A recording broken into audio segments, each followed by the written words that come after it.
ప్రభు పేరిట తెలుగు క్రైస్తవ సంఘము కువైట్ అబ్దాలి ప్రియ సంఘ విశ్వాసులకు ఈ అబ్దాలి ఈ యొక్క సంఘాన్ని నడిపిస్తున్నటువంటి దైవజనులు దేవ్ జార్జ్ గారు, కార్యవర్గానికి, విశ్వాసులకు, చక్కటి కాయిర్ నడిపిస్తున్నటువంటి వారందరికీ కూడా యేసుక్రీస్తు ప్రభు వారి పరిశుద్ధ నామమున మరి మా యొక్క స్వదేశం నుండి మీ అందరికీ కూడా ప్రభు పేరిట శుభాలు మీకు అందజేస్తా ఉన్నా. మిమ్ములను, మీ కుటుంబాలను, మీ బిడ్డలను, మీ బిడ్డలను దేవుడు బహుగా దీవించును గాక. ఆమేన్. ప్రియమైన దేవుని బిడ్డలారా, దైవ వాక్యాన్ని ఒక్క వాక్యాన్ని మనం కలిసి చదువుకున్నాం. లూకా సువార్త 15వ అధ్యాయం 32వ వచనమును చదువుకుంటున్నాం. లూకా సువార్త 15వ అధ్యాయం 32వ వచనము. ఈ నీ తమ్ముడు చనిపోయి తిరిగి బ్రతికెను, తప్పిపోయి దొరికెను అని చెప్పాను. ప్రార్థన చేసుకుందామండి. మహోన్నతుడా, పరిశుద్ధుడా, పరిశుద్ధుడా, పరిశుద్ధుడా, నీకే వందనాలు, స్తోత్రాలయ్యా. ఈ రాత్రికాల సమయము కువైట్ దేశములో అబ్దాలి తెలుగు సంఘములో నైనా దైవజనుల యొక్క నా తండ్రి అధ్యక్షతలో నైనా కార్యవర్గము, సంఘ విశ్వాసులు, క్వైర్ వారితో కలిసి నిన్ను ఆరాధించటానికి ఇచ్చిన గొప్ప సమయము కొరకు స్తోత్రాలు చెల్లిస్తూ ఉన్నా. రాత్రికాల సమయంలో తండ్రి, నీ వాక్యాన్ని విత్తటానికి నీవు ఇచ్చినటువంటి నాయన సమయము కొరకు స్తోత్రాలు చెల్లిస్తూ నీ దాసుని మరుగుపరిచి మీరు మాట్లాడండి. యేసు ప్రభు పరిశుద్ధ నామమున వేడుకొనుచున్నాము తండ్రి. ఆమేన్. ప్రియమైన దేవుని యొక్క కుటుంబీకులారా, మరి ఒకసారి ఆయా ప్రాంతాల నుండి మరి మీ కుటుంబాలను విడిచి ఈ యొక్క దేశానికి వచ్చి మీ యొక్క ఉద్యోగాలతో, మీ కుటుంబ భారాలతో మరి ఒక వారము దినాలు శ్రమపడి మరలా తిరిగి ఈ సోమవారం ఈ అబ్దాలి తెలుగు ఈ సంఘములో జరుగుతున్నటువంటి ఆరాధనలో పాల్గొనటానికి దేవుడు మనకిచ్చిన గొప్ప ధన్యతను బట్టి దేవునికి వందనాలు చెల్లిస్తున్నా. It's a great privilege to us which is given by God. ప్రియమైన దేవుని యొక్క బిడ్డలారా, దేవుడు మనతో ఉన్నాడు. God be with us. దేవుడు మనతో ఉన్నాడు. దేవుడు వాగ్దానం చేస్తున్నాడు. నిన్ను కాపాడేవాడు కురుకడు, నిన్ను కాపాడేవాడు కురుకడు, నిద్రపోడు యెహోవా నిన్ను కాపాడును. ఏ సమయాల్లో ఏ విధంగా కాపాడుతూ ఉంటాడంటే, ప్రక్కన 1000 మంది పడినా, కుడి ప్రక్కన 10,000 మంది కూలినా అపాయము నీ యొద్దకు రాదు అని దేవుని యొక్క వాక్యము వాగ్దానము చేస్తూ ఉన్నట్లుగా మనము చూస్తూ ఉన్నాం ప్రియులారా. కాబట్టి రాత్రికాల సమయములో మరి ప్రభుని ఆరాధించడానికి దేవుడిచ్చినటువంటి వాక్యాన్ని బట్టి దేవునికి వందనాలు చెల్లిస్తూ ఉన్నా. ఈ పరిస్థితులు మనం చూస్తూ ఉంటున్నప్పుడు దేవుని యొక్క వాక్యములో అపాయకరమైనటువంటి దినములు అని సెలవిస్తూ ఉన్నది, దుర్దినములు అని సెలవిస్తూ ఉంటున్నది. దినములు చెడ్డవి, కాలమును మనము పోనీయొద్దు, సమయమును సద్వినియోగం చేసుకోవాలని దేవుని యొక్క వాక్యము హెచ్చరిక చేస్తూ ఉన్నది ప్రియులరా. ఇదిగో ఈ సమయము దాటితే మరుక్షణము మనది మాత్రము కాదు. దేవుడు మనకిచ్చినటువంటి గొప్ప ధన్యతను బట్టి దేవునికి వందనాలు చెల్లిస్తున్నా. పాస్టర్ గారి యొక్క అధ్యక్షతలో, క్వైర్ వారి యొక్క ఆధ్వర్యములో సంఘము, క్వైర్ వారు చక్కటి సుమధుర సంగీతాలు ఎంతో ఆధ్యాత్మికంగా ఇక్కడ వినిపించబడినందుకు దేవునికి వందనాలు. పరలోకములో దూత గణాలట స్తుతిస్తూ ఉంటాయట. అటువంటి దూతల గాన ప్రతి గానాలు అబ్దాలి తెలుగు సంఘములో ఇక్కడ ఉన్నటువంటి క్వైర్ వారి చేత, సంఘ బిడ్డల చేత వినిపించబడినందుకు దేవునికి వందనాలు చెల్లిస్తూ ఉంటున్నాం ప్రియులారా. ప్రస్తుత పరిస్థితులు ఏ విధంగా ఉన్నాయని ఆలోచన చేస్తూ ఉంటున్నప్పుడు దేవుని యొక్క వాక్యం చాలా స్వేచ్ఛగా ప్రకటించబడుచున్నటువంటి మన స్వదేశంలో కూడా ఇప్పుడు భయంకరమైనటువంటి పరిస్థితులు ఎలాగ ఉన్నాయో ఆలోచన చేస్తూ ఉంటే బైబిల్ పట్టుకొని వాక్యాన్ని ప్రకటన చేయటానికి కాదు కదా, దేవుని యొక్క సన్నిధికి వెళ్ళటానికి ఆటంకాలు కలుగు చేస్తున్నటువంటి దుర్దినాలు మనం చూస్తూ ఉంటున్నాం. దైవ గ్రంథాన్ని కాల్చి వేస్తా ఉన్నారు, చింపి వేస్తా ఉన్నారు, విశ్వాసులను కొట్టుతూ ఉన్నారు. ఇటువంటి భయంకరమైన పరిస్థితులు ఎప్పుడో మనం అనుకున్నాము, కానీ రాకడ దినాలలో మనము ఉన్నాం. రాకడ దినాలలో ఇవన్నీ కూడా సంభవించచ్చు ఉన్నాయి. కానీ దేవుడు ఇంకా ఈ యొక్క విదేశంలో దేవుడు మనకి ఇచ్చినటువంటి స్వేచ్ఛను బట్టి నేను దేవునికి వందనాలు చెల్లిస్తూ ఉన్నా. నేను నా భార్య కూడా నా మనవడి యొక్క డెలివరీ విషయంలో నా కుమార్తె కొరకు దేశం రావాల్సి వచ్చింది. దేవుడు నాకు గొప్ప ఆధిక్యత ఇచ్చాడు. ప్రియులారా, మన తెలుగు దేశములో, మన స్వదేశములో స్వేచ్ఛ స్వాతంత్ర్యాలతో రాత్రి మగాళ్ళు దేవుని వాక్యాన్ని ప్రకటించుకుంటానికి అడ్డు లేనటువంటి దినములన్నీ ముగిసిపోయి శ్రమలు క్రైస్తవ సంఘానికి సంభవించినటువంటి భయంకరమైన పరిస్థితులలో దేశము కానిటువంటి ఈ దేశములో నేను నా భార్య కూడా సంతోషించేది ఏంటంటే, బేస్మెంట్ లో మీలాంటి వారి చేత, దైవజనుల చేత దేవుని యొక్క వాక్యం అయితే ఘనంగా ప్రకటించబడుతుందంటే దేవునికి నేను వందనాలు చెల్లిస్తూ ఉంటున్నా. కాబట్టి ఈ సమయాన్ని సద్వినియోగం చేసుకుందాం ప్రియులారా. రేపు మనది కాదు అని నేను జ్ఞాపకం చేస్తుంది దేవుని యొక్క వాక్య ప్రకారంగా. అలెగ్జాండర్ ద గ్రేట్ అని చక్రవర్తి మనకు తెలుసు. ప్రపంచాన్ని గడగడలాడించినటువంటి చక్రవర్తి. ప్రపంచాన్ని అయితే గడగడలాడించాడేమో, కానీ ఆ దేశాన్ని ప్రపంచాన్ని జయించినటువంటి అలెగ్జాండర్ చక్రవర్తి దేనికి భయపడ్డాడో తెలుసా? ఒక చిన్న మలేరియా దోమకు భయపడ్డాడని రాత్రి కాలం మీతో నేను సెలవిస్తూ ఉంటున్నాను. ఏ విధంగా అంటే ఈ యొక్క ప్రపంచానంతటిని కూడా జయించాడు ప్రియులారా. విజయోత్సాహంతో తన యొక్క దేశానికి తిరిగి వెళ్ళిపోతూ ఉంటాడుగా. బబులోను లేక బాబిలోను అనే పట్టణానికి వెళ్ళినప్పుడట మలేరియా చిన్న జ్వరము వచ్చి దోమ కుట్టి మరణించాడట. ప్రియమైన దేవుని బిడ్డలారా, అందుకని దేవుని యొక్క వాక్యం అంటుంది, ఒకడు లోకమంతయు సంపాదించుకొని తన ప్రాణమును పోగొట్టుకుంటే వారికి ఏమి ప్రయోజనము? ఒకనొక పట్టణమునకు పోయి వ్యాపారము చేసుకొని లాభము సంపాదించుకుందామనుకున్న వారులారా, రేపేమి సంభవించినా ఎవరికి తెలుస్తుందనే మాటలు దైవవాక్యము హెచ్చరిక చేస్తా ఉన్నది ప్రియులారా. కాబట్టి ఇదే అనుకూల సమయము, ఇదే రక్షణ దినము. ఈ దినము యందు మనం ఉత్సాహించటానికి దేవుడు మనకు గొప్ప అవకాశాన్ని ఇచ్చినందుకు దేవునికి వందనాలు చెల్లిస్తాం. చక్కటి స్తుతి గీతాన్ని ఆలపించారు. స్తోత్రము చెల్లింతము, స్తుతి స్తోత్రము చెల్లింతము అనే కీర్తన ఎందుకు చెల్లించాలి అంటే, దేవుని యొక్క వాక్యం అంటుంది మొన్నైనది స్తుతిస్తా ఉన్నదా. మానవుడు మొన్నైపోతే స్తుతించే భాగ్యము లేదు కదా ప్రియులారా.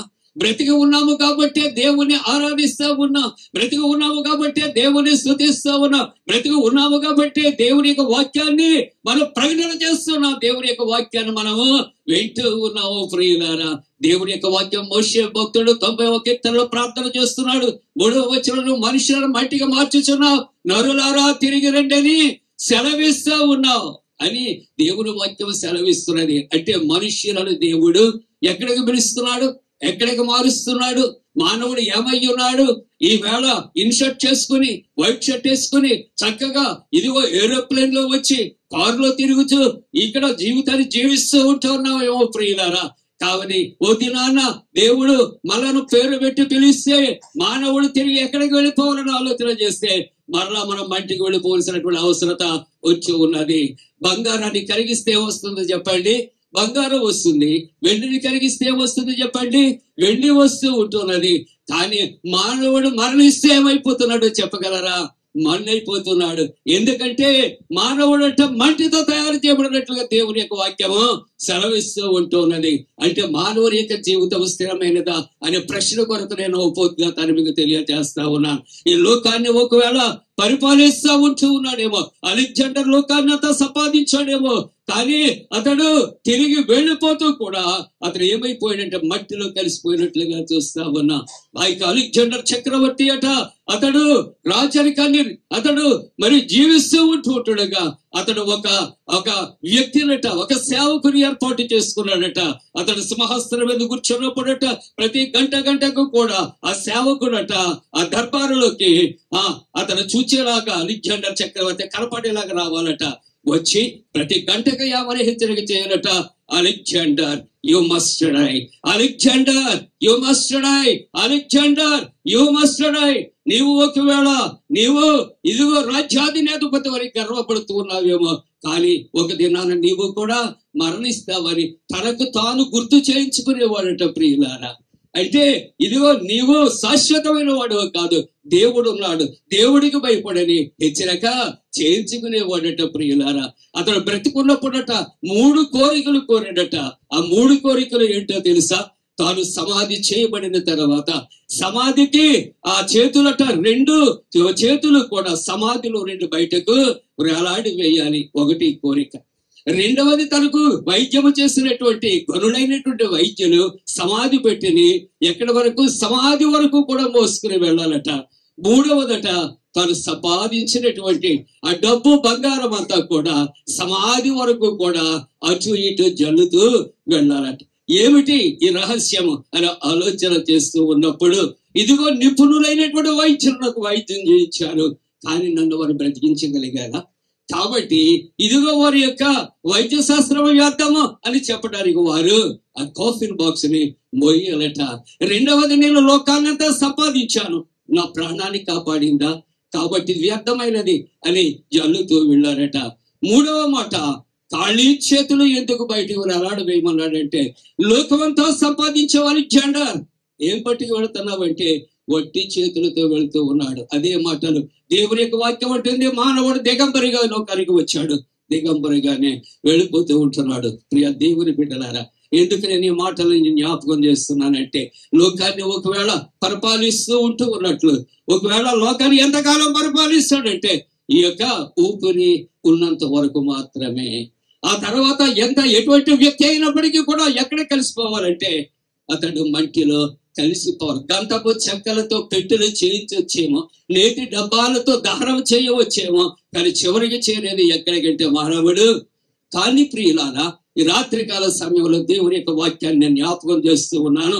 రాధైనా పేదైనా ఒక దినాన్న లోకయాత్ర ముగించాలి. అందుకని ఒకవేళ మీకు అలవాటు ఉందో లేదని జ్ఞాపకం చేస్తాను. పరదేశిరము ప్రియులారా, మానవుడి లోకయాత్ర ముగించినప్పుడు మన కాఫిన్ బాక్స్ తీసుకుని ఏం పాట పడతాం చెప్పండి?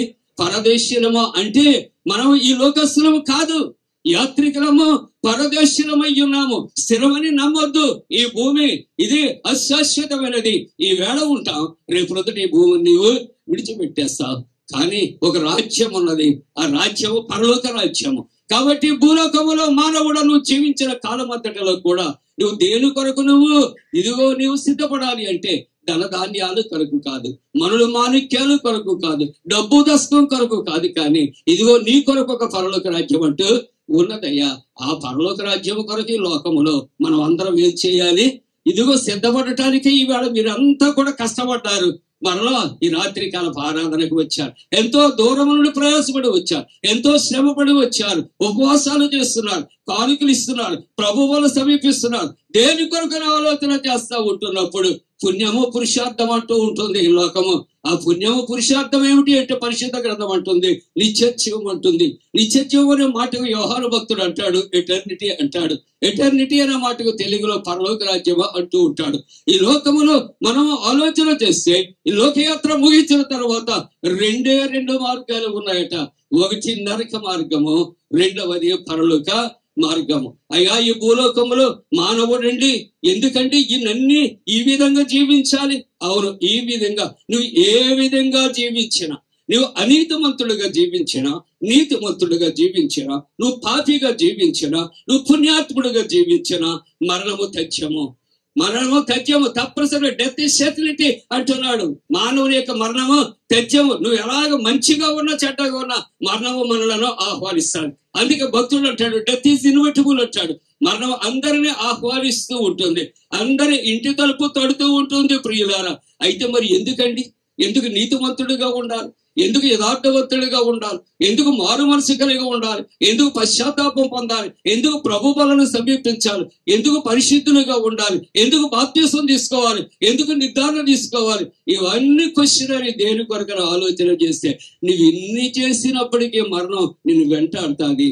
కానీ నువ్వు మరణించిన తర్వాత నరకానికి పోకుండా పరలోకానికి పోవటానికి ఇప్పుడు మనం చెప్పినటువంటివన్నీ కూడా మనము ఆచరించవలసిన అవసరత ఉంది. అందుకే లూకా సువార్తలో ఒక వ్యక్తి కనిపిస్తూ ఉంటాడు, ధనవంతుడు కనిపిస్తూ ఉంటాడు, రెండవ వ్యక్తి బీద లాజరు కనిపిస్తాడు. ఇద్దరు చనిపోయారు ప్రియులారా. లాజరు యొక్క పరిస్థితి ఏమిటంటే ఆ యొక్క ధనవంతుడి యొక్క బల్ల మీద నుండి పడే ప్రతి రొట్టె ముక్క ఏరుకొని తినే ఆకలి తీర్చుకొని నిరుపేదవాడు చనిపోయాడు, ఈ ధనవంతుడు చనిపోయాడు. అయితే ధనవంతుడు ఎక్కడికి వెళ్ళిపోయాడంటే నరకమునకు వెళ్ళిపోయాడు. ఈ బీద లాజరు ఎక్కడికి వెళ్ళాడంటే అతడట అబ్రహాము రొమ్మున తాను ఆదుతున్నట్లుగా మనం చూస్తూ ఉంటున్నాం. కాబట్టి ప్రియ దేవుని బిడ్డలా, ఈ లోకములో నువ్వు ఎలాగ జీవించినా, దేవునితో ఉన్న దేవుని విడిచిపెట్టినా మరణం అనేది తప్పనిసరిగా వస్తుంది. కానీ ఎందుకు నువ్వు పరిశుద్ధంగా ఉండాలని ఆలోచన చేస్తే నరకము నుండి తప్పించబడాలి, పరలోక రాజ్యంలో ప్రభుతో మనము జీవించవలసినటువంటి అవసరత. అయ్యో నరకానికి వెళితే నష్టం ఏంటి అని అడుగుతున్నావు ఈ రాత్రి కాల సమయంలో. నష్టమే, అగ్ని ఆనదు, పురుగు చావదు, నిత్యము అగ్నిగుండంలో కాలుతూ ఉంటుంది ప్రియులారా. అందుకని మత్తయి సువార్త 10:28 ఉంటుంది, ఈ దేహమునే కాక ఈ యొక్క దేహముల ఆత్మను నశింపచే దేవునికి మేము మిక్కిలి భయపడతామంటాడు ప్రియులారా. ఈ మన్నైనది వెలుగుడు మన్నైపోతుంది, ఆత్మ ఎక్కడికి వెళ్ళిపోతుంది అంటే దయచేసినటువంటి దేవుని దగ్గరకు వెళ్ళిపోతుంది. శరీరానికి మరణం ఉంది కానీ ఆత్మకి మరణము లేదు ప్రియులారా. నిత్యము అగ్నితో కాలుతూ ఉంటాది. ఒకవేళ నువ్వు రక్షించబడ్డావా, నువ్వు ప్రభు యొక్క సన్నిధిలో నువ్వు పరలోకానికి చేర్చబడ్డావా? ప్రజ్ఞా గ్రంథం 21:4 అంటారు, ఆయన ప్రతి వాని కన్నుల బాష్ప బిందువులు తుడిచివేయను. అగ్ని ఇక అక్కడ ఉండదు, దాహము ఉండదు, వేదన ఉండదు, మరి అట్టిది ఏది కూడా ఉండదట. నిత్యము ప్రభుతో మనము ఆనందిస్తూ ఉంటాం, ప్రభుతో సహవాసము చేయటానికి, ఆకలి దప్పుకులు లేని పరలోక రాజ్యానికి వారసత్వము సంపాదించడానికి ఈ భూలోకములో ఈ ప్రయాస ప్రభు కొరకు మనము పడవలసినటువంటి అవసరత ఉంచి ఉన్నది ప్రియులారా. మానవుని యొక్క జీవితంలో ఏమంటే ఎందుకు మరణిస్తాడు అని ఆలోచన చేస్తూ ఉంటున్నప్పుడు 90వ సంకీర్తనలో ఆయన 3వ వచనం జ్ఞాపకం చేస్తారు, ప్రతి మనిషి నీతిమంతుడు అనీతిమంతుడు ఏదో ఒక దినాన చనిపోవాలి. మానవుని యొక్క ఆయుష్కాలం ఎంత కాలము జీవించినా ఒక దినము చనిపోవాలి. కాబట్టి 12వ వచనం అంటాడు, మా దినములు లెక్కించుట నాకు నేర్పుము. 65 సంవత్సరాల వయసు వచ్చేటప్పటికి నేను సినేడు బిషప్ గా చేసి రిటైర్డ్ అయ్యాను, 200 సంఘాలకు అధినేతగా చేసి నేను రిటైర్డ్ అయ్యాను. ఇప్పుడు నాకు 71వ సంవత్సరం వచ్చింది. ఇదిగో నేను లెక్కెట్టుకోవాలి. ఒక బర్త్డే జరుపుకుంటూ ఉన్నప్పుడు ఏది జ్ఞాపకం చేస్తుందంటే నా యొక్క డెత్ డే జ్ఞాపకం చేస్తూ ఉంటుంది. అంటే కౌంట్ డౌన్ స్టార్ట్ అవుతూ ఉంటుంది ప్రియులారా. నాకు 71వ సంవత్సరం వచ్చేసింది. అమ్మో సంవత్సరంలో దయాకిరీటాన్ని నేను ధరింపజేసుకున్నాను. కానీ దేవుని యొక్క వాక్యములో నా దినాలు తరిగిపోతూ ఉన్నాయి, మరణానికి సమీపిస్తూ ఉంటున్నాను. కాబట్టి దినములను మనం ఏం చేయాలంటే సద్వినియోగము చేసుకోవాలి. అంటే మానవుని యొక్క జీవితంలో ఏం చేయాలంటే బై నేచర్ మేనేజెస్ సిన్. మానవుడట బాల్యము నుండి నరుని యొక్క హృదయము చెడ్డది అని దేవుని వాక్యము. రోమపత్రిక 3వ అధ్యాయంలో అంటాడు, నీతిమంతుడు లేడు, ఒక్కడును కూడా లేడు, అందరూ పాపము చేసి దేవుడు అనుగ్రహించు మహిమను పొందలేక పోతూ ఉన్నారు. కాబట్టి మానవుని యొక్క జీవితంలో పాపము ఏం చేస్తూ ఉంటుందంటే వెంటాడుతూ ఉంటూ ఉంటుంది ప్రియులారా. కాబట్టి ఈ పాపములు పోగొట్టుకోవాలి అంటే మనంతటా మనము కాదు, కానీ క్రీస్తు రక్తములు మనము కడగబడాలి. ఆ క్రీస్తు రక్తములు కడగబడటానికే వారం వారం కూడా ప్రభు యొక్క బలను సమీపించి మొదట ప్రార్థన చేస్తే మానవుడు స్వతహాగా పాపి అయి ఉన్నాడు. కాబట్టి పాపములు పోగొట్టుకుంటానికి ఎవరి దగ్గరికి రావాలంటే ప్రభు దగ్గరికి రావాలి. ఆయన యొక్క శరీర రుధిరాల్లో పాప క్షమాపణ మనకు వచ్చి ఉన్నది. ఆయన అంటాడు, జీవాహారమును నేనే, పరలోకము నుండి దిగి వచ్చిన జీవాహారమును నేనే. ఇదిగో మీ యొక్క ఇతరులు అరణ్యములో మన్నాను తిన్నా వారు చనిపోయారు, కానీ ఇదిగో మీరు యొక్క ఆహారమును తినడి ఎడల మీరు ఎన్నటికి కూడా చనిపోరు అని దేవుని యొక్క వాక్యము సెలవిస్తూ ఉంటుంది. కాబట్టి మానవుని యొక్క జీవితంలో తెలుసో తెలియకో పాపము చేస్తూ ఉంటాడు, దేవుని యొద్ద నుండి తప్పిపోతూ ఉంటాడు. ఆదాము అవ్వ ఆజ్ఞ అతిక్రమించారు, ఆజ్ఞ అతిక్రమమే పాపము. పత్రికలు అంటాడు, పాపము వలన వచ్చే జీతము మరణము అంటూ ఉంటాడు. ఆది పితరులు చేసిన పాపము పిల్ల తరములకు కూడా మనను వెంటాడి తరుముతూ ఉంటూ ఉన్నట్లుగా మనము చూస్తూ ఉంటూ ఉన్నాం ప్రియులారా. కాబట్టి ఈ రాత్రికాల సమయంలో మనం ఆలోచన చేస్తా ఉంటూ ఉన్నప్పుడు, ఇదిగో దేవుని యొక్క వాక్యములో చూస్తా ఉన్నప్పుడు యోహాను సువార్త 3:16 అంటాడు, దేవుడు లోకమును ఎంతో ప్రేమించారు. God so loved the world. దేవుడు లోకమును ఎంతో ప్రేమించాడంటే ఎంతవరకు ప్రేమించాడంటే మరణమగునంత వరకు ప్రేమించాడు ప్రియులారా. ఆయన ప్రాణమును సిలువలో పెట్టు వరకు ప్రేమించాడు ప్రియులారా. మన కొరకు సిలువలో రక్తమును కార్చినంతగా ఆయన ప్రేమించాడు ప్రియులారా. కాబట్టి యేసుక్రీస్తు ప్రభు దేవుడు లోకమును ఎంతో ప్రేమించడనే మాట ఇక్కడ 4332 భాషల్లో ట్రాన్స్లేట్ చేయబడిందట. ఏ మాట అండి? దేవుడు లోకమును ఎంతో ప్రేమించాను, దేవుడు లోకమును ఎంతో ప్రేమించాను. ఒకవేళ నా కిడ్నీ పాడైపోయింది అనుకున్నా, నా తండ్రి, నా తల్లి, నా అక్క, నా అన్న, నా చెల్లి, నా భార్య ప్రేమ కలిగిన వారైతే కిడ్నీ ఇస్తారు అనుకుందామా అండి?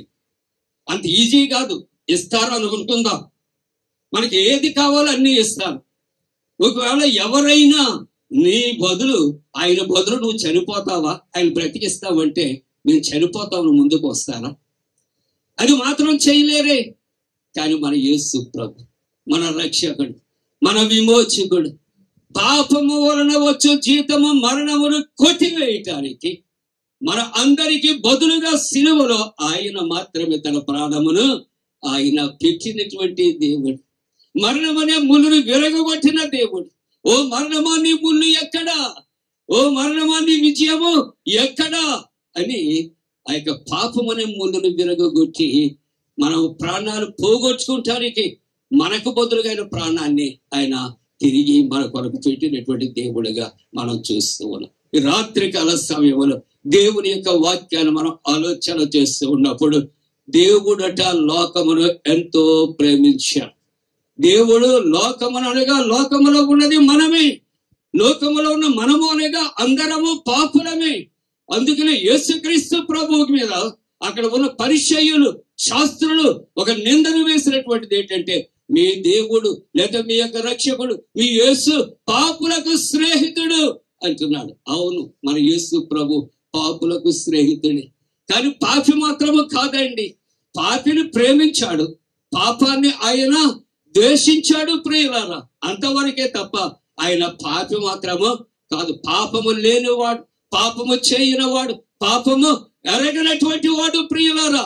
రాత్రికాల సమయంలో ఇక్కడ దేవుని యొక్క ప్రేమ ఒక తండ్రితో పాల్చబడుతున్నది. ఇక్కడ 7 లూకా సువార్త మనం తీరికగా ఇంటికి వెళ్ళి చదువుకోగలిగితే 11వ వచనం నుండి 32వ వచనం కూడా తప్పిపోయిన కుమారుని కథ అంటూ ఉంటాం. ఆ తప్పిపోయిన కుమారుని కథను మనం ఇంగ్లీష్ లో ప్రాడిగల్ సన్ అని చెబుతూ ఉంటాం. మరొక భక్తుడు అంటాడు ఏరోస్ ఆఫ్ వీక్నెస్ అని ఒక మాట అంటూ ఉంటాడు. అలాగే మరొక భక్తుడు అంటాడు ఇక్కడ లవింగ్ ఫాదర్, తండ్రి యొక్క ప్రేమ అంటూ ఉంటాడు ప్రియులారా. ఈ రాత్రికాల సమయంలో ఒక తండ్రిని, ఒక కుమారుని జ్ఞాపకం చేస్తూ ఉంటున్నప్పుడు ఆ తండ్రి దగ్గర నుండి కుమారుడట ఎక్కడికో దూరం వెళ్ళిపోయాడట. ఆ కుమారుడు వెళ్ళిపోయి అతడట ఒక దినాన్ని ఇంటికి ఉత్తరం రాశాడట, అయ్యా నేను బ్రతికలేకపోతున్నానయ్యా, నేను ఆత్మహత్య చేసుకుంటానికి వెళ్ళిపోతాను, నువ్వు క్షమిస్తాను, నువ్వు రమ్మంటే ఇదిగో నేను వస్తాను, ఇదిగో మన ఇంటికి వెళ్ళి ఆ దారి ప్రక్కన ట్రైన్ ట్రాక్ మీద నేను వెళుతూ ఉంటున్నానయ్యా, ట్రైన్ లో వెళుతూ ఉంటాను, నువ్వు క్షమించాను అంటే నాకు గుర్తు ఏమిటంటే మన ఆ యొక్క ట్రైన్ ట్రాక్ ప్రక్కన ఉన్నటువంటి ఆ చెట్టుకి ఒక ఎర్ర జెండా కొట్టు, దాన్ని చూసి నువ్వు క్షమించావని నేను గుర్తెరిగి దిగుతాను, లేకపోతే నేను ఎక్కడికో వెళ్ళి ఆత్మహత్య చేసుకుంటానంటే ఆ తండ్రి అట్ట ట్రైన్ వచ్చే టైంకి ఆ స్పీడ్ లో జెండా కనపడుతుందో లేదని చెట్టు కొమ్మకి కూడా జెండాలు కట్టి తండ్రి ఎదురు చూస్తా ఉన్నాడట. ప్రియులారా, ప్రియమైన దేవుని బిడ్డరా, love your father, loving father. మన తండ్రి ఇటువంటి దేవుడు అండి, ప్రేమించే దేవుడిగా ఉంచున్నాడు. అంతేకాదు క్షమించే దేవుడిగా ఆయన ఉంటున్నాడు. మన దేవుడు ఎటువంటి దేవుడు అంటే చేర్చుకునే దేవుడిగా ఆయన ఉంటూ ఉన్నట్లుగా మనం చూస్తా ఉంటూ ఉన్నాం. ఇదిగో నిన్ను రక్షించడానికి నీ సంపద అడ్డు నీకు కలిసి రాదు, లేకుంటే నీ యొక్క భార్య కలిసి రాదు, నీ బిడ్డలు కలిసి రాదు. నిన్ను క్షమించేవాడు, నిన్ను చేర్చుకునేవాడు, నిన్ను ఆదరించేవాడు, నిన్ను క్షమించి ఇదిగో నీకు రక్షణ ఇచ్చే దేవుడు యేసుక్రీస్తు ప్రభు మాత్రమే. ఆయన ఈ రాత్రికాల సమయంలో ఉన్నాడు. ఈ యొక్క తప్పిపోయిన కుమారు యొక్క ఉదాంతములు మనం ఆలోచన చేస్తే ఒక తండ్రికి 2 కుమారులు ఉన్నారని దైవవాక్యములో సెలవిస్తూ ఉన్నది. ఆ దాని యొక్క చిన్న కుమారుడు అతనికి వచ్చే వాటాలట పంచుకున్నాడట. అతడట ఇదిగో సమస్తములు సమకూర్చుకున్నాడట. అతడు దూరదేశానికి పోయాడట. అక్కడట మరి వ్యసనాక్రాంతుడైపోయాడట. ఉన్నదంతా అత్యకర్పూరం అయిపోయిందట. తినటానికి లేదట. గడ్డాలు మీసాలు పెరిగిపోయాయి, బట్టలు చెమట వాసన వస్తూ ఉన్నది, ఆదరించేవారు లేదు. మనకు తెలుగులో ఒక సామెత ఉన్నది, బెల్లం ఉంటే చీమలు చేరతాయి. ఈ దినాలలో కూడా లోకం యొక్క పోకడ ఎలాగుందని ఆలోచన చేస్తా ఉన్నప్పుడు జేబు నిండా డబ్బు ఉంటే స్నేహితులు ఉంటారు, ప్రియులారా, ఆత్మీయులు ఉంటారు, అనురాగాలు చూపిస్తూ ఉంటారు. ఎంతవరకు అంటే అది కరిగిపోయి వరకు మాత్రమే. అది అయిపోయిన తర్వాత ఇదిగో నిన్ను ప్రేమించి నిన్ను చేర్చుకుని నిన్ను రమ్మని నిన్ను పాడు చేసే స్నేహితుడు ఒక్కడు కనిపించడు. అలాగే ఏ కుమారుడు కూడా, చిన్న కుమారుడు తనకున్నదంతా కూడా అతడు దుర్వ్యాపారముల చేత అతడు ఏం చేశాడంటే పాడు చేసుకున్నాడు. తన పరిస్థితి ఎంతవరకు మారిపోయిందని ఆలోచన చేస్తా ఉన్నప్పుడు క్షుత్బాధ అంచు ఉంటాడు. నిద్రట, ఇది ఆకలి అట, రుచి తెలియదట, నిద్రకట సుఖము తెలియదట. ప్రియులారా, ఏది పెట్టినా తినేస్తాం, ఎక్కడ చిన్న స్థలం కనబడితే అక్కడ పండుకుంటూ ఉంటాం. ఆ పరిస్థితుల్లో చిన్న కుమారులకు ఒక ఆలోచన వచ్చింది, ఇదిగో నా తండ్రి యొక్క అనేక మంది సేవకులు ఉన్నారు, నేను తిరిగి వెళ్ళిపోతాను, నేను బ్రతకలేను, కాబట్టి ఇదిగో నేను అక్కడ వెళ్ళిపోవాలి అనుకునే ఒక ఆలోచన వచ్చి కనీసం ఇదిగో పందులు మేపటానికైనా ఒక చీతగాడికైనా నన్ను కుదుర్చుకుంటారేమని వెళ్ళాడట. అక్కడ పందులు తిని పొట్టు తిని కడుపు నింపుకోవాలని ఆలోచన చేశాడట.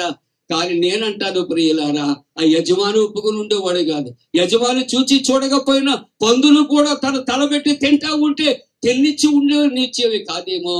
కాబట్టి అతడట బుద్ధి వచ్చి అనుకుంటున్నాడు, ఆ తండ్రి దగ్గర ఎంతో మంది ఇదిగో పనివారు కూలివాళ్ళు ఉన్నారు, నేను వెళ్ళిపోతాను, ఇదిగో వారిలో ఒకరిగా నేను ఉంటాను అని తిరిగి వస్తూ ఉన్నప్పుడట తండ్రి ఏం చేశాడట, ఎదురు వెళ్ళినట్లుగా చూస్తున్నా, మెడ మీద పడ్డాడట, ముద్దు పెట్టుకున్నాడట, ఇంటికి తీసుకుని వచ్చాడట, వస్త్రాలు తొడిగించాడట, అతని మెడలు గొలుసు వేయించాడట, పాదములకు చెప్పులు తొడిగించాడట. ఈ యొక్క విందు వినోదాలు జరుగుతున్న సమయంలో పెద్ద కుమారుడు వచ్చాడు పొలములో నుండి. అతడు లోపలికి అడుగు పెట్టకుండా అంటూ ఉన్నాడు, ఏటి ఈ యొక్క అట్టహాసం అని అడుగుతూ ఉంటున్నప్పుడు జరిగిన సన్నివేశం అంతా కూడా అక్కడ ఉన్నవారు చెబితే ఆ పెద్ద కుమారుడట ఏం చేశాడు, కోపగించేట్టున్నాడు, నాయన ఇదిగో నేను ఎప్పుడు నీ మాట చెవదాటలేదయ్యా, ఎప్పుడు నీ మాట కాదనలేదయ్యా, నాకు ఎప్పుడైనా ఒక చిన్న మేక పిల్లనైనా విందు చేసుకోమని ఇచ్చావా? నీవు ఇదిగో నీకున్న ఆస్తి, నీకున్న పరపతి, నీకున్న ప్రఖ్యాతి అంతా కూడా మంట కలిపినటువంటి వాడికి ఇంత నీవు విందు వినోదాలు చేస్తున్నావా అంటున్నప్పుడు తండ్రి అంటున్నటువంటి మాటలు ఏంటో తెలుసా, ఈ నీ తమ్ముడు చనిపోయి బ్రతికాడు, ఈ నీ తమ్ముడు తప్పిపోయి దొరికాడు. ప్రియ దేవుని బిడ్డల వాక్యానికి ముందుగా ఇదిగో స్వరూపు గారు ఆయన మంచి పాట పాడి వినిపించారు. ఏ పాట పాడారండి? మార్గము చూపుము ఇంటికి. ఎవరి ఇంటికి? నా తండ్రి ఇంటికి.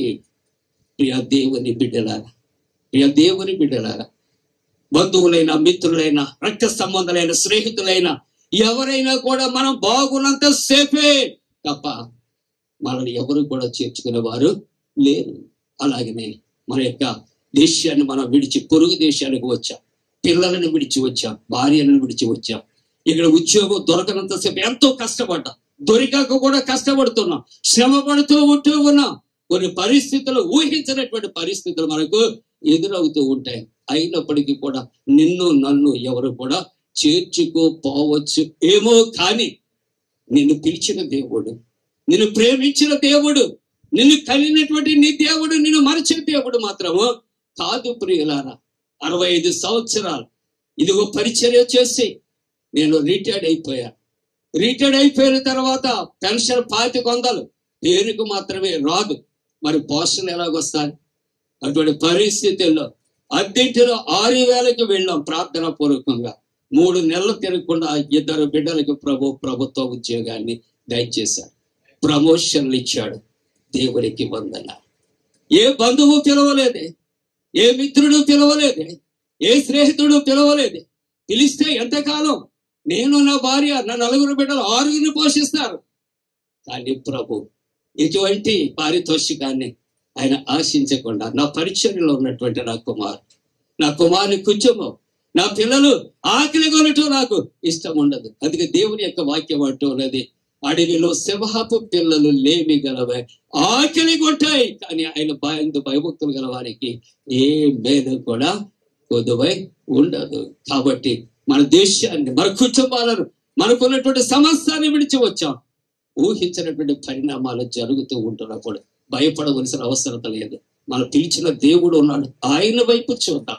121వ కీర్తనలో అంటాడు, కొండల తోట నా కన్నులు తెచ్చున్నాను, నాకు సహాయం ఎక్కడ నుండి వచ్చెను, యెహోవా వలన నాకు సహాయం కలుగును. 23వ కీర్తనలో అంటాడు, యెహోవా నా కాపరి, నాకు లేమి కలుగదు, పచ్చికల చోట్ల నన్ను పరుండ చేయుచున్నాడు, శాంతికరమైన జలముల యొద్దకు నడిపిస్తూ ఉన్నాడు. ఎప్పుడో తెలుసా? మన ప్రభు వైపు చూస్తున్నప్పుడు, మనం రక్షింపబడుచున్నప్పుడు, మార్పు చెందుచున్నప్పుడు. తప్పిపోయిన కుమారుడు తప్పు తెలిసి తిరిగి రాగా తండ్రి అతన్ని చేర్చుకున్నాడు. కాబట్టి మన ప్రభు, మనం ఏ పరిస్థితుల్లో ఉన్నా మారు మనసు కలిగి, పశ్చాత్తాపము కలిగి మన తండ్రి అయినటువంటి దేవుని అందుకు తిరిగి వస్తే ఆయన ఆకలి దప్పికలు తెరుస్తాడు, సకలమైన ఆశీర్వాదాలు ఇస్తాడు, సమృద్ధి కలుగు చేస్తాడు. ముగింపుగా 34వ కీర్తన 7వ వచనం అంటాడు, యెహోవా యందు భయభక్తులు గల వారి చుట్టూ ఆయన దూత కావలి ఉండే వారిని రక్షించను. కాబట్టి మన దేశం విడిచి వచ్చిన పొరుగు దేశంలో ఉన్న శ్రమలు కలిగిన, కష్టాలు కలిగిన, నష్టాలు కలిగిన, మనం నమ్మినటువంటి దేవుని విడవక మార్పు చెంది, మారు మనసు పొంది, తప్పు తెలుసుకుని ప్రభు దగ్గర తిరిగి వస్తే తండ్రి అంటాడు, నీ తమ్ముడు తప్పిపోయి అతడు దొరికాడు, చనిపోయి. ఎక్కడ? లోకములో కాదు, ఆత్మీయంగా. ఒక్కొక్కసారి ఏం చేస్తామంటే, నేను సాక్ష్యాలు విన్నాను, మంచి సాక్ష్యాలు విన్నాను. ఇంతకు ముందు జీవితంలో లోకానికి విరుద్ధంగా, ప్రభుకి విరుద్ధంగా జీవించాను, కానీ ప్రభు నన్ను పట్టుకున్నాడు, రక్షించాడు, కోల్పోయిన సమస్తమును ఇచ్చాడు, నన్ను నిలవబెట్టాడు, నా కుటుంబాన్ని వెలిగించాడు. కాబట్టి ఆ ప్రభు దగ్గరికి మనం ఎన్ని విడిచి వెళ్ళినా తిరిగి ఆయన దగ్గరికి వస్తే వాటిని నీకు స్థిరపరుస్తాడు, నీకు సమృద్ధిని ఇస్తాడు, సకల ఆశీర్వాదాలు ఇస్తాడు, రక్షణ ఇస్తాడు, రక్షణలో నడిపిస్తాడు, 100 ఆయన దీవిస్తాడు. అట్టి కృప ఈ యొక్క స్వదేశము నుండి వచ్చి విదేశాల్లో పరిచర్య చేస్తూ ప్రభుని ఆరాధిస్తున్న మీకును నాకును మన అందరికీ దయచేయటానికి ఆయన తన కృప ఇప్పుడు ఎల్లప్పుడూ సదాకాలము తోడుగుండి మీ కుటుంబాలను, మీ పిల్లలను సమృద్ధితో రక్షణ నడిపించును గాక. ఆమేన్.